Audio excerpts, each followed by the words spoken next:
Allah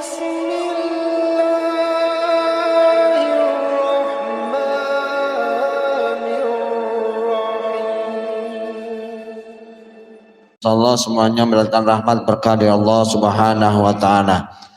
Jamaah sekalian, langsung saja kita akan bahas terjemah dan tafsirnya, namun sebelumnya sedikit akan kita bahas tentang ilmu tajwidnya pada ayat 152. Coba kita simak, kita praktek langsung tajwidnya. Bismillahirrahmanirrahim. Nah, ini apa hukumnya? Gunnah, tajibul gunnah atau gunnah musyaddadah. Gunnah musyaddadah. Setiap ada huruf nun atau huruf mim yang bertasydid, maka cara membacanya harus ditekan dan ditahan selama 2 harokat. Jadi nggak boleh langsung cepat-cepat, tahan dulu situ. Inna, nggak boleh inna, langsung tekan tahan. Innal amma anna lamma.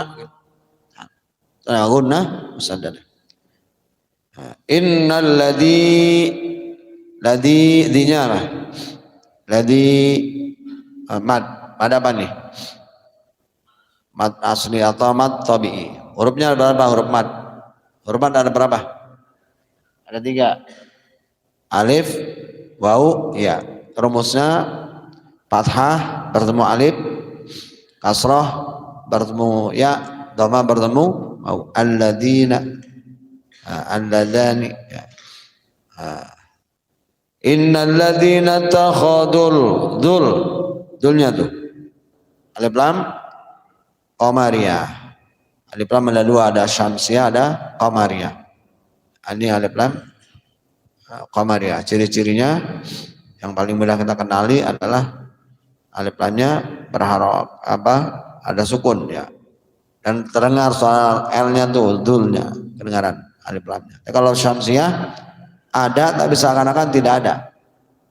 Ini para ulama memberikan istilah-istilah ilmu tajwid dikaitkan dengan fenomena alam.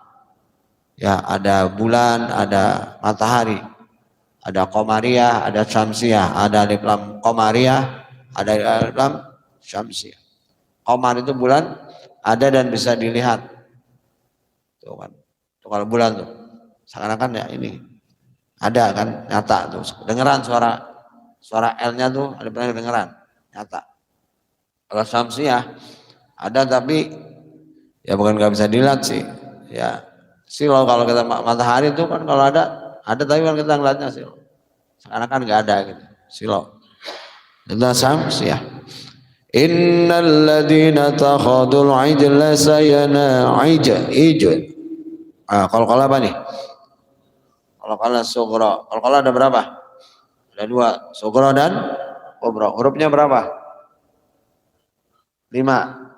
Baju di toko. Ba, jim, dal, to, qaf. Ulangan dulu. Dulu kutbul jadid, qaf, to, ba, jim, dal. Sekarang anak-anak TPA namanya baju di toko. Ba, jim, dal, to, qaf. Ini namanya qalqalah sughra. Al-ijla sayanaluhum, humnya hum. Idhar sabawi. Ingat hukum mim sukun ada berapa? Mim sukun hukumnya ada 3. Ada idhar sabawi, ada ikhfa sabawi, ada idgham misli atau idgham mimi atau idgham utama selain. Kalau mim bertemu mim itu namanya idgham misli atau utama selain atau idgham mimi. Kalau mim bertemu dengan ba, ya, ikhfa syabawi. Kalau mim sukun bertemu dengan selain huruf mim dan ba, ini namanya idhar syabawi. Ini yang paling banyak. Ini idhar syabawi. Mim sukun bertemu selain huruf mim dan ba. Bertemu kain. Lahum ghadabum. Ghadabun dibaca ghadabum.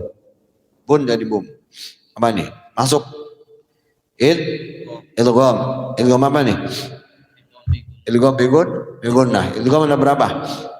Ada 2, ada bigunnah, ada bila gunnah. Hurufnya berapa? Nah, ya yarmaluna ya. Yarmaluna. Ya benar. Yarmaluna. Ya ra mim lam waw nun. Nah, kalau yang bigunnah yanmu ya nun mim waw. Kalau yang bila gunnah lari ya lam ra. Lari. Qadamum mir min dari mir. Ini yang idgham bila gunnah. Ya.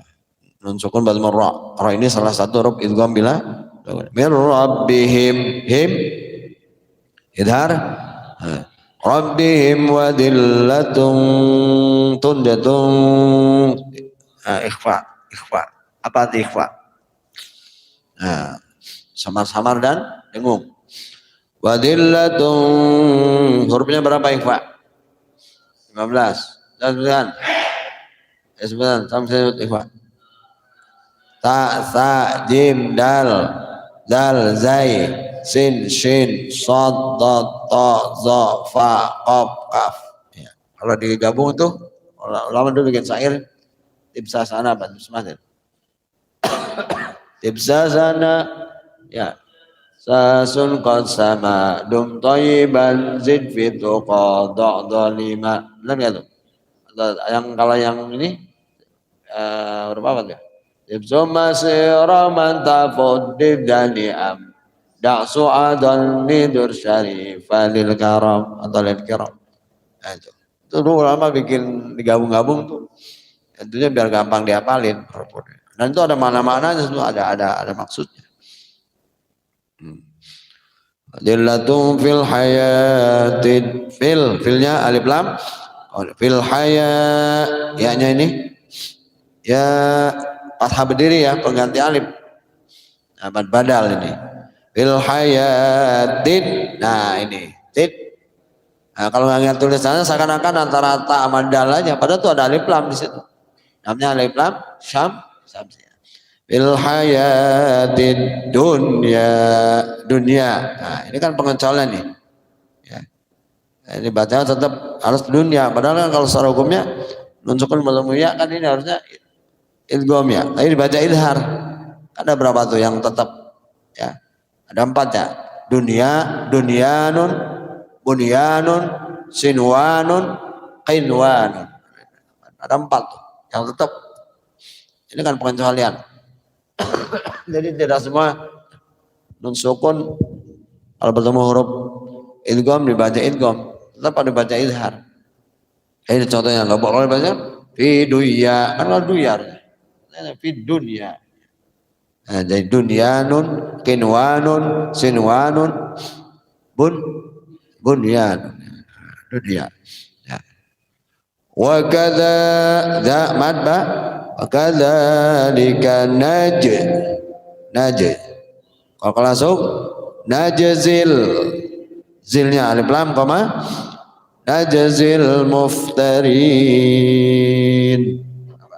Arid nggak ada sukun, dia adanya di akhir ayat. Muflihun, kafirun, mu'minun, muslihun, mufsidun. Nah, itu namanya bacaan-bacaan mad arid disukun. Baik, langsung kita akan bahas terjemah dan tafsirnya ayat yang ke 152, 154 ya, 154 surat Al-A'raf. Ini judulnya, temanya adalah ampunan Allah bagi Bani Israel yang bertobat. Ampunan Allah bagi Bani Israel yang bertobat. Ini masih bercerita atau membahas tentang masalah Bani Israel. Nah, umatnya Nabi Musa alaihi salam. Bismillahirrahmanirrahim. Innal ladzina ittakhadul ijla. Sesungguhnya orang-orang yang menjadikan patung anak sapi sebagai sembahan al-ijla ya, patung anak sapi. Sayanaluhum ghadabum mir rabbihim. Kelak akan menerima kemurkaan dari Tuhan mereka. Sayanaluhum ghadabum mir rabbihim wa dhillatun fil hayatid dunya, dan kehinaan dalam kehidupan di dunia. Kita lihat tafsirnya. Semua orang Bani Israel telah menyembah patung anak sapi seperti Samiri dan pengikut-pengikutnya, dan yang tidak mau bertobat kepada Allah kelak akan mendapat kemarahan Allah dan tobat mereka tidak akan diterima lagi. Kecuali dengan membunuh nafsu mereka, sebab akan hidup terhina di dunia ini. Ini menjelaskan tentang kondisi orang-orang Bani Israel pada saat mereka ditinggal oleh Nabi Musa ya selama 40 hari. Karena Nabi Musa ya artinya dipanggil Allah SWT akan menerima wahyu di gunung Sinai ya, Bukit Sinai ya. Nah disitulah selama baru tinggal 40 hari oleh Nabi Musa, dan Nabi Musa telah menitipkan kepada temannya, sahabatnya, saudaranya yaitu Samiri, supaya menjaga orang-orang ini jangan sampai menyembah selain Allah SWT. Tapi nyatanya pas Nabi Musa pulang pada kaumnya sudah pada nyembah sapi ya, al-ijl. Samiri, Musa Samiri ada Musa Samiri. Ini anak sapi ini dibuat dari emas dan bisa ngomong, bisa bicara tuh. Itu yang membuat mereka kagum. Baru tinggal 40 hari sama nabinya sudah pada musyrik kembali. Dan digambarkan juga dalam surat Al-Baqarah surat kedua ayat 54. Wa idh qala Musa liqaumihi ya qaumi innakum dhalamtum anfusakum bittikhadikumul ijl fatubu ila barikum faqtulu anfusakum dzalikum khairul lakum 'inda barikum fataba 'alaikum innahu huwat tawwabur rahim. Nah, ini hampir mirip ayatnya ya. Dan ingatlah ketika Musa berkata kepada kaumnya, wa idz qala Musa liqaumihi. Apa kata Musa? Ya qaumi innakum dzalamtum anfusakum. Wahai kaumku, kamu benar-benar telah menzalimi dirimu sendiri. Dengan apa? Bittikhadikumul ijla, dengan menjadikan patung anak sapi sebagai sembahan. Jadi bittikhadikumul ijla, jadi menjadikan patung anak sapi sebagai sembahan. Fatubu ila bari'ikum, karena itu bertobatlah kepada penciptamu. Faktulu anfusakum, dan bunuhlah dirimu. Dzalikum khairul lakum 'inda barikum, lebih baik bagimu di sisi penciptamu. Fataba 'alaikum, dan bertobatlah kamu ya, dan akan menerima taubatmu. Innahu huwat tawwabur rahim, sungguhnya Allah Maha penerima taubat lagi Maha penyayang. Ini ayat ini sama yang digambarkan mirip-mirip dengan ayat yang sekarang kita bahas ya, 152 Al-A'raf. Ini Al-Baqarah ayat 54. Menurut sebagian ahli tafsir bahwa kalimat demikian kami memberi balasan kepada orang-orang yang membuat kebohongan al-muftarin ya, membuat kebohongan ya, al-muftarin ini berita-berita bohong. Orang-orang suka menyebarkan berita bohong, al-muftarin, hoak ya, al-muftarin. Dalam ayat ini ditunjukkan kepada Nabi Muhammad SAW sebagai peringatan bagi orang-orang Yahudi yang berada di sekitar Madinah waktu itu. Jadi ayat ini diceritakan, dikisahkan lagi oleh Allah kepada Muhammad supaya menjadi pelajaran bagi orang-orang Yahudi yang tinggal bersama Nabi di Madinah. Pelajaran bagi mereka. Jangan seperti nenek moyang yang begitu. Jangan seperti para pendahulunya begitu lagunya. Baru tinggal beberapa hari aja udah pada musyrik lagi. Akibat sikap dan tindak tanduk mereka kaum Yahudi kepada Nabi Musa dahulu.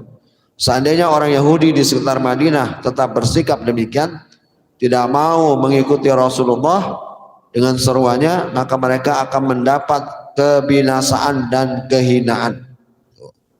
Kebinasaan dan kehinaan di dunia dan akhirat. Tentu saja mereka akan mendapat azab yang pedih dari Allah Subhanahu wa ta'ala. Menganut salah satu dari kedua pendapat ini tidaklah menyalahi isi kandungan ayat. Karena salah satu tujuan pendapat ini adalah untuk menyebutkan kisah umat-umat yang dahulu sebagai tamsil dan ibarat bagi generasi yang akan datang kemudian. Ini kita pentingnya mengkaji sejarah, belajar sejarah, kehidupan orang-orang yang baik, kehidupan orang-orang yang tidak baik, kehidupan orang-orang yang soleh, orang-orang yang salah. Ini penting belajar sejarah. Anak muda ini jangan malas belajar sejarah, kisah-kisah masa lalu. Karena apapun yang terjadi sekarang ini sebenarnya pengulangan dari masa lalu. Cuman barangkali caranya aja agak beda. Ya. Masalah orang saling bunuh, masalah orang pemimpin, ada semua kisahnya. Ada contoh pemimpin yang zalim, sama Fir'aun. Ada contoh orang kaya yang pelit, sama itu Qarun. Ya kan? Ada contoh apa lagi? Raja-raja atau pemimpin-pemimpin yang zalim seperti Fir'aun juga namanya, ada namanya Namrud, ada namanya apalagi namanya Nabi Musa, Nabi Ibrahim. Itu banyak. Ini kisah-kisah. Al-Quran banyak menceritakan kisah-kisah itu. Ini pelajaran buat kita. Masuk sejarah bangsa-bangsa di dunia ini, bagaimana bangsa-bangsa yang hebat, yang sekarang sudah juga tidak ada. Kamu tahu nggak yang sekarang namanya Rusia itu? Rusia dulu siapa? Rusia dulu negara apa? Dulunya sebelum Rusia namanya apa? Uni Soviet. Uni Soviet itu hancur pada zaman dipimpin oleh Mikhail Gorbachev, Cecep Gorbachev, dari Sunda itu hancur, berantakan tuh. Akhirnya ada negara-negara pecah-pecahan itu, ada Uzbekistan, ada Turkmenistan, ada Bosnia Herzegovina, ada banyak itu pecahan-pecahan dari negara Uni Soviet. Yang sekarang kecil tinggal Rusia sekarang. Ya. Itu banyak negara yang sudah hilang juga ada. Ini belajar dari kisah. Ada kaum-kaum yang sudah hilang, itu disebut dengan Al-Quran kaum Ad, kaum Samud. Itu udah kisah-kisah. Jadi belajar sejarah itu untuk mengambil apa? Mengambil ibrah, mengambil hikmah, pelajaran dari kisah-kisah generasi-generasi terdahulu. Jangan sampai yang jelek-jelek diulangi lagi di zaman sekarang. Ya masalah sekarang ini ada kelompok-kelompok LGBT, ya apa LGBT? Tahu nggak LGBT? Nah, ini tadi anak muda nih gaulnya nih, lambangnya itu udah benderanya kayak pelangi, benderanya pelangi. Kelompok LGBT. Ini dari zaman kisah Nabi Lut tuh kaumnya. Penyimpangan seksual tuh dari dulu udah ada. Hubungan antara sama jenis, ya, yang namanya homoseks itu. Homoseks. Ada namanya gay, ada namanya lesbi, ya. Ada kelompok-kelompok yang senangnya cuma satu jenis, laki sama laki, perempuan sama perempuan. Ini dari dulu kelompok lesbi. Sekarang nih terus sampai sekarang tuh ada dikampanyekan dan mereka punya dana besar. Mereka melobi para elit politik kita yang duduk di dewan supaya mereka disahkan undang-undangnya sehingga mereka nanti bisa hidup secara berumah tangga dengan cara mereka. Minta disahkan tuh. Bayangkan kalau seandainya pemerintah kita mengesahkan misalnya undang-undang masalah karena mereka menuntut kesamaan hak, ya ini kan repot jadinya. Habis nanti generasi muda ini nanti, ya, sasaran generasi muda. Ayat ini juga memperingatkan bahwa seperti pembalasan yang tersebut dalam ayat ini memberikan pembalasan kepada mereka yang mengada-ngadakan kedustaan terhadap Allah. Ini artinya orang-orang yang suka menjual ayat-ayat Allah dengan harga yang murah. Ya. Wa yassaruna bi ayat samanan qalila, dengan harga yang murah. Ya. Tadi, ya. Suka mengatasnamakan Allah. Padahal sebenarnya Allah tidak begitu. Tidak menyuruh begitu, tapi seakan-akan mereka melakukan ini atas perintah Allah Subhanahu wa taala. Ini kan namanya mengada-ngada, al-muftarin. Diriwayatkan dari Abu Qatadah Ia berkata ayat ini tidak hanya ditujukan kepada Bani Israel pada waktu Nabi Musa saja, tapi ditujukan kepada semua orang yang mengada-ngadakan kedustaan terhadap Allah Subhanahu wa taala. Jadi kadang-kadang gitu, orang demi memuluskan niatnya ya demi untuk ambisi ya segala macamnya, akhirnya mereka rela menjual nama Allah. Bahkan mereka bersumpah atas nama Allah, demi Allah. Demi Allah. Itu salah satunya. Berikutnya ayat yang ke-153. Walladzina 'amilus sayyiati tsumma tabu min ba'diha wa amanu bi rabbika min ba'diha laghafurur rahim. Orang-orang yang mengerjakan kejahatan, walladzina 'amilus sayyiat ya. Walladzina 'amilus sayyiat, orang-orang yang mengerjakan perbuatan sayyiat, ada amal soleh, ada amil soleh, ada amal sayyiat. Hasanat, ini sayyiat namanya hasanat. Ada amil apa? Amilul hasanat, ada amilus sayyiat. Ini yang dikerjakan amal-amal yang jelek. Apa-apa yang jelek. Pokoknya yang kira-kira dilarang sama Allah itu yang jelek. Al-fahisyah. Perbuatan-perbuatan yang kotor, yang jelek, yang jahat. Amilus sayyiat ya. Jadi jangan sampai kita melaksanakan amilus sayyiat. Yang kita kerjakan ada amil hasanat, amal-amal yang baik ya.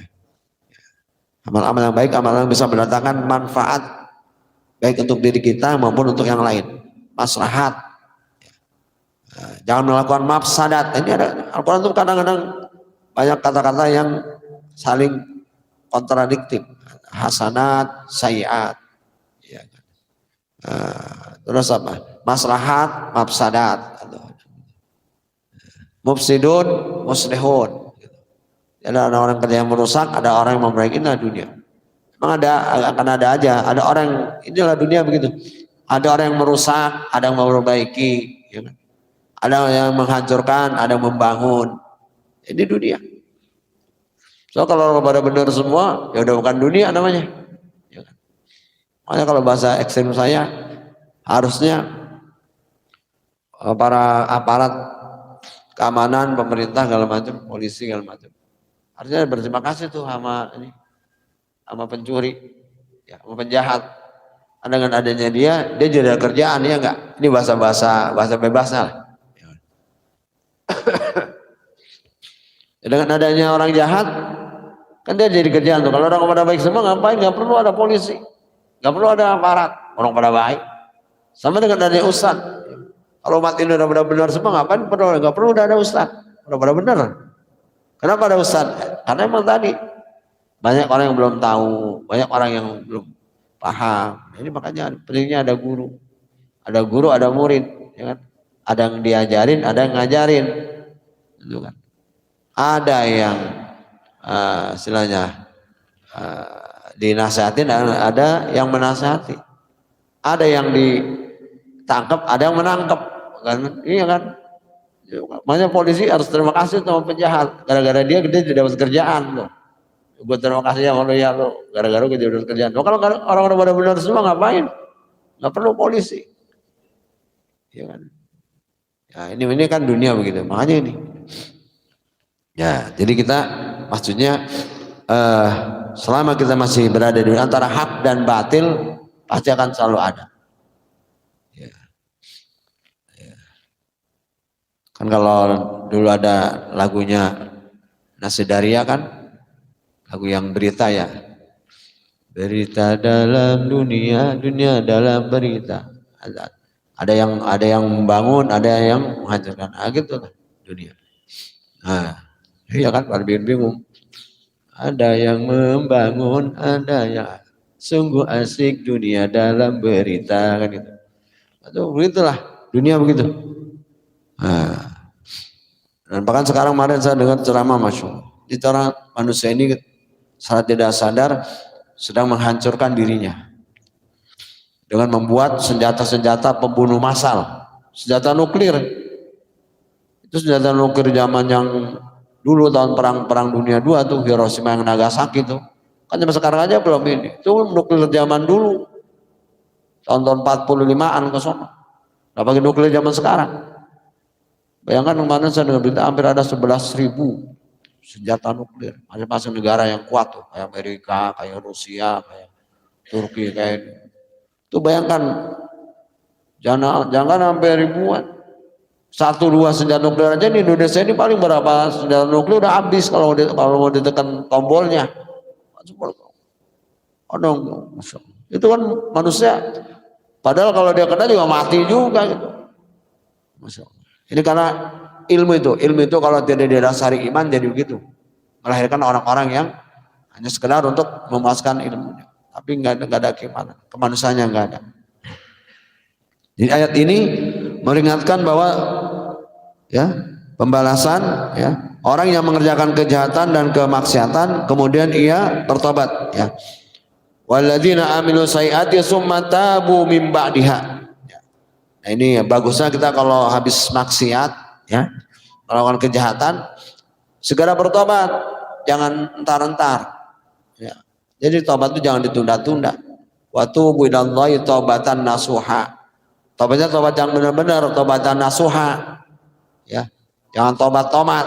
Tahu tobat tomat? Tobat sambal ya. Ya, tobat begitu, baginya tobat, sorenya kumat. Nah, itu tobat. Jangan. Ya. Jadi walladzina amilu sayyiat, orang-orang telah mengerjakan amalan-amalan yang jahat, yang jelek. Summa tabu min ba'diha, kemudian mereka bertobat setelah itu wa amanu dan dia beriman. Inna rabbaka min ba'diha laghafurur rahim. Ya. Sungguhnya Tuhanmu ya pada demikian Maha Pengampun lagi Maha Panjang. Al-Ghafur, Allah Ghafur Ar-Rahim. Ini sifat Allah. Ghafurun Rahimun.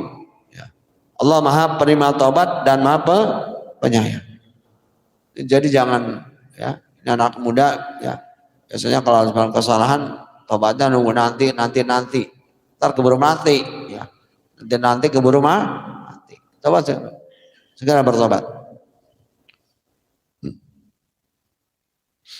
Orang-orang mengerjakan kejahatan dan kemaksiatan, kemudian ia bertobat setelah mengerjakan kejahatan itu dengan bertobat yang benar-benar yang sebenarnya dan berjanji tidak akan mengulangi perbuatan itu lagi, serta berusaha mengerjakan amal soleh sebanyak-banyaknya, maka tobat mereka akan diterima Allah dan Allah akan memberikan ampunan kepada orang-orang yang benar-benar bertobat dengan hati yang ikhlas. Jadi diterima dan tidaknya tobat kita tergantung daripada hati kita masing-masing. Allah Maha tahu. Allah yang Maha tahu. Tobat. Kan ada kisah ya, ada kisah di kitab Riyadhus Shalihin itu di bab tobat. Ada kisah seorang preman. Preman itu membunuh sampai 99 orang kan. Ya, nanti yang punya kitab Riyadhus Shalihin buka tuh. Di bab tobat ada. Itu ada preman membunuh sampai 99 orang. Tapi keinginan tobatnya kuat, dia pengen tobat. Gak mau membunuh lagi. Dia nanya sama orang pintar. Nanya sama yang dianggap orang yang dituakan di situ. Nanya. Ya Tuhan, saya ini udah bunuh 19 orang, kira-kira tobat saya diterima apa enggak ya? Ini rupanya jawabannya kurang bijaksana juga. Dosa ente udah kelewat banyak, kamu 99 orang untuk bunuh orang. Gak bakal terima tobatnya. Ya karena diketahui begitu yang namanya preman malah ditambahin satu lagi jadi 100, dibunuh lagi tuh orang. Tapi tetap keinginan tobatnya masih kuat. Aja ada coba nanya ke sana kemari. Dia diunjukin lah sama orang yang lebih bijak. Kalau ente benar-benar tobat dari kampung sana ada seorang yang besar. Kamu datang ke sana, ke kampung itu. Ya misalnya antara Jati Asih dengan Jati Bening misalnya kan. Nah ada di Jati Bening ada ulama besar, datang ke sana nanya. Kita datang ke sana. Benar tuh kalau memang dia benar-benar tobat, pergi ke sana. Nah, tiba-tiba di tengah jalan malaikat Israel keburu mencabut nyawanya. Hanya matilah tengah jalan. Jalan antara Jati Asih dengan Jati Bening. Taruh di mana? Apa di Tapi yang gara-gara pokoknya jarak antara dia mau pergi tobat sama daerah yang ditinggalin itu cuma lebih dekat sejengkal apa ada yang 1 meter. Ya kan sempat ada rebutan tuh, ada dalam kisahnya antara malaikat rahmat dengan malaikat azab. Ini nggak bisa, ini orang ini karena dosanya terlalu besar. Udah mau tobat tetap ya akan disiksa, akan neraka. Nggak bisa kan dia mau tobat. Aja ada yang lebih laksana diukur. Oh ternyata lebih dekat ke tempat dia tobat. Itu memang gara-gara jarak segitu. Ada dalam satu riwayat orang ini nanti kelak tobatnya diterima Allah SWT dan dalam hasilnya masuk surga. Nah itu. Jadi tobat begitu. Karena kita manusia, yang manusia kan tahu manusia itu al-insan mahalul khata manusia. Kita nih manusia itu tempatnya khata, tempatnya salah, tempatnya khilaf. Manusia dan lupa itu manusiawi. Makanya ada orang salah, ada orang gila, itu manusiawi. Yang penting jangan salah mulu, jangan hilap mulu. Ya sekali dua kali orang kesilap, orang salah, itu manusia. Gak ada manusia yang sempurna. Kita ini bukan malaikat yang selalu benar. Ada orang yang kadang-kadang orang nggak boleh salah. Masa orang kagak boleh salah? Itu malaikat. Ya, manusia kadang-kadang benar, kadang-kadang salah. Makanya ada Allah pintu tobat di situ. Ada pintu pengampunan di situ. Jadi jangan terlalu idealis, nggak boleh salah. Benar, nggak bisa. Manusia. Kadang-kadang salah, kadang-kadang lupa, kadang-kadang benar, kadang-kadang kagak benar. Nah, makanya pentingnya menjaga iman ini, menjaga apa istilahnya lingkungan ini biar baik. Kan tergantung pergaulannya juga. Kita kadang iman kita jadi nambah, kadang-kadang iman kita jadi kurang. Nah itu iman kita manusia. Yajidu wayan kus. Al iman yajid wayan kus. Kadang-kadang nambah, kadang-kadang kurang. Ini imannya kita manusia. Ya, kalau imannya para nabi, para rasul, dia imannya yazidu walayan kusu. Dia nambah terus, nggak pernah kurang. Ya. Kalau imannya malaikat, stabil. La yazidu walayan kusu. Nggak pernah nambah, nggak pernah kurang. Tuh imannya malaikat, itu stabil aja normal. Malaikat, standar. Nah kalau kita manusia yazid wa yankus, kadang-kadang nambah, kadang-kadang kurang iman. Nah makanya pentingnya menjaga iman ini supaya terus stabil, grafiknya biar nambah. Nah itu tergantung pergaulan kita. Dengan ayat ini dapat diambil kesimpulan bahwa berapapun besar dosa yang telah dikerjakan oleh orang pasti akan diampuni Allah, asal saja ia mau bertobat dengan sebenarnya dan mau melaksanakan semua syarat-syarat taubat agar diterima Allah. Sungguhnya Allah tidak langsung mengazab hambanya yang bersalah, tapi selalu memberikan kesempatan kepada mereka untuk bertobat dan menyesali kejahatan yang telah mereka kerjakan dengan mengerjakan perbuatan baik yang dari Allah Subhanahu wa taala itu. Jadi nggak langsung dah. Ini buktinya sifat Rahman, sifat Rahim. Kalau hambanya salah tuh nggak langsung diazab, dikasih peringatan dulu. Sama dengan kita juga begitu, pendidikan kita juga begitu. Jadi nggak langsung orang tuh dihukum, nggak langsung orang diponis. Ya kan diperingatin dulu, ada peringatan 1, peringatan 2. Kalau anak sekolah itu, anak sekolah atau mahasiswa yang kadang-kadang suka melakukan pelanggaran, kadang dikasih peringatan tuh SP1, ya termasuk karyawan tuh yang bermalas-malas. Kan beda, ada SP1, ada SP2, baru SP3-nya baru pemecatan kan. Peringatan 1, peringatan 2 udah diingetin sekali, udah ingetin 2 kali masih gak berubah juga, udah SP3 keluarin, udah pemecatan atau pemutusan kan begitu. Jadi nggak ujuk-ujuk langsung orang main pecat-pecat aja, jangan orang main berhenti-berhentiin aja. Ya ada Al-Quran juga ngajarin, Allah ngajarin nggak begitu. Hambanya kalau kesalahan nggak langsung Allah azab, kasih peringatan dulu, kasih peringatan. Ayat terakhir ayat 154, walamma sakata Musa al-ghadabu akhadal alwah. Sesudah amarah Musa mereda, lalu diambillah kembali loh Taurat itu, ya. Wa fi nusatiha huda wa rahmatan lil ladzina hum li rabbihim yarhabun. Dan di dalam tulisan terdapat petunjuk dan rahmat untuk orang-orang yang takut kepada Tuhannya. Ini kan Nabi Musa kan sempat marah tuh. Jadi setelah Musa tenang kembali dan hilang marahnya akibat salah sangka kepada saudaranya Harun, dan setelah memohon rahmat dan ampunan Allah, maka ia mengumpulkan kembali lahu-lahu yang dilemparkan itu disebut marah.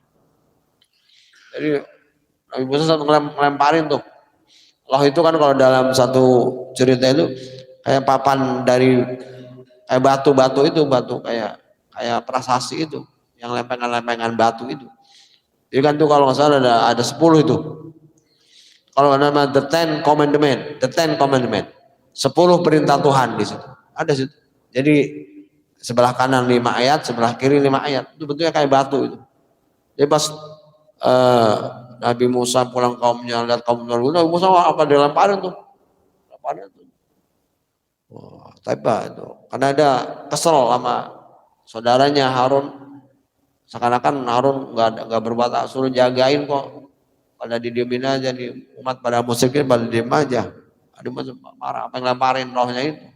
Tapi setelah Nabi Musa sadar, udah reda, udah agak enak, dia bilang gitu. Karena emosi ya, biasa emosi. Lalu Nabi aja bisa emosi kan begitu, apalagi kita. Ya.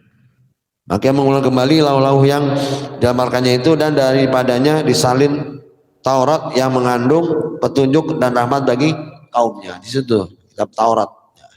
Jadi kesimpulannya ada 3. 1, Allah mengingatkan mereka yang menyembah patung anak sapi dengan azab yang berupa kehinaan di dunia, serta azab yang pedih di akhirat. Kedua, Allah akan menerima taubat hamba-hambanya yang telah melakukan kejahatan asal mereka bertobat dengan sungguh-sungguh dan melaksanakan syarat-syarat taubat yang telah ditentukan Allah Subhanahu wa taala. Dan yang ketiga, setelah Musa hilang amarahnya, ia pun mengumpulkan lahu-lahu yang dilemparkannya karena kemarahannya itu. Ini. Jadi sekelumit atau sekilas tentang kisah ini mudah-mudahan menjadi ibrah, pelajaran buat kita semua. Terima kasih atas perhatian. Maaf segala kurangan. Assalamualaikum warahmatullahi wabarakatuh. Allahumma arhamna bil Qur'an waj'alhu lana imaman wa nuran wa hudan wa rahmah. Allahumma zakirna minhu ma nasina wa'allimna minhu ma jahilna warzuqna tilawatahu ana al-laili wa atrafan nahar waj'alhu lana hujjatai ya rabbal alamin walhamdulillahi rabbil alamin. Hadirin mohon keikhlasannya, saya minta baca surah Al-Fatihah untuk guru saya, untuk ibu asuh saya ini Guru almarhum al-Maghfurlah Abuya Kiai Haji Hashim yang pada hari ini dari kemarin dilaksanakan acara haul yang ke-21. Ada ke-21 dan Nyai Haja Salma ini ibu asuh saya dulu waktu masih di pesantren di Yayasan itu, istri dari Abuya juga yang ke-18 kalau. Jadi mohon fatihahnya untuk guru saya almarhum al-Maghfurlah Kiai Haji Hashim bin Haji Samai dan almarhumah ibu hajanya Salma binti Haji Samad. Almarhum al-Maghfurlah gurunya guru saya Kiai Haji Masuro, ajengan Kiai Masuro bin Kamsol yang punya pondok pesantren Al-Masturiyah di Cisaat, Sukabumi. Al-Fatihah. A'udzubillahi minasyaitonir rajim. Bismillah. Alhamdulillahi rabbil alamin arrahmanir rahim maliki yaumiddin. Iyyaka na'budu wa iyyaka nasta'in ihdinas siratal mustaqim siratal ladzina an'amta 'alaihim ghairil maghdubi 'alaihim waladdallin. Amin. Allahumma bihaqqil Fatihah wa bisirril Fatihah wa bi karamatil Fatihah wa bi mu'jizatil Fatihah. Iftah lana babal khair wa khairun nafirullah. Allahumma ighfir lahu warhamhu wa jannata maswahu. Rabbana ighfir lana wa lil ladzina sabaquna bil iman wa la taj'al fi qulubina ghillan lil ladzina amanu rabbana ghafurur rahim. Rabbana atina fid dunya hasanah wa qina adzabannar. Alhamdulillahi rabbil alamin. Amin. Terima kasih. Assalamualaikum warahmatullahi wabarakatuh. Waalaikumsalam warahmatullahi wabarakatuh. Ayo.